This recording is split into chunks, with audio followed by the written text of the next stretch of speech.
கால் மேல் கால் போட்டு டிவி பார்த்து கொண்டிருந்த சவுக்கு சங்கர் அவர்கள் திடீரென்று கதவை உடைத்து உள்ளே வந்த போலீஸ். நீண்ட நேரம் காவல்துறையுடன் வாக்குவாதம். எதற்காக சவுக்கு சங்கர் அவர்கள் கைது செய்யப்பட்டார்? வீட்டில் இருக்கிற மோடம் உட்பட எல்லாம் பறிமுதல் செய்யப்பட்டிருக்கிறது. என்னை கைது என்னுடைய போன் கிடைக்கலன்றதுக்காக இவ்வளவு நேரம் வீட்டை தலையீடாக புரட்டி போட்டுக் கொண்டிருக்கின்றனர்.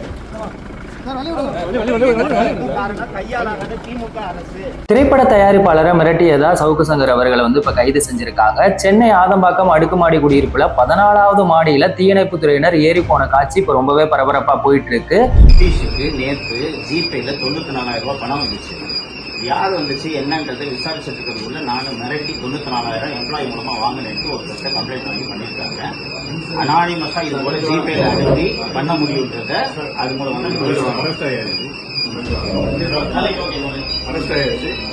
காவல்துறைக்கும் சவுக்கு சங்கர் அவர்களுக்கும் என்னதான் பிரச்சனைனே தெரியல. எப்ப பார்த்தாலும் அவரை கைது செஞ்சுட்டே இருக்காங்க. இதுக்கு முன்னாடி கூட சவுக்கு சங்கர் அவர்களையும் கைது செஞ்சிருக்காங்க, அவரோட ஊழியர்களையும் கைது செஞ்சிருக்காங்க, அவரோட இருக்கக்கூடிய பெண் தோழியான மாலதி அவர்களையும் கைது செஞ்சிருக்காங்க. இது எல்லாமே திமுகவோட திட்டமிட்ட சதியா அப்படின்னு தெரியல. ஆனா தொடர்ந்து இந்த சம்பவங்கள் நடந்துகிட்டே தான் இருக்கு. இது சம்பந்தமான விசாரணை சவுக்கு சங்கர் அவர்கள்ட்ட தீவிரமா இப்ப நடந்துகிட்டு இருக்கு. இந்த சம்பவம் அந்த பகுதியில ரொம்பவே பரபரப்பை ஏற்படுத்தி இருக்கு.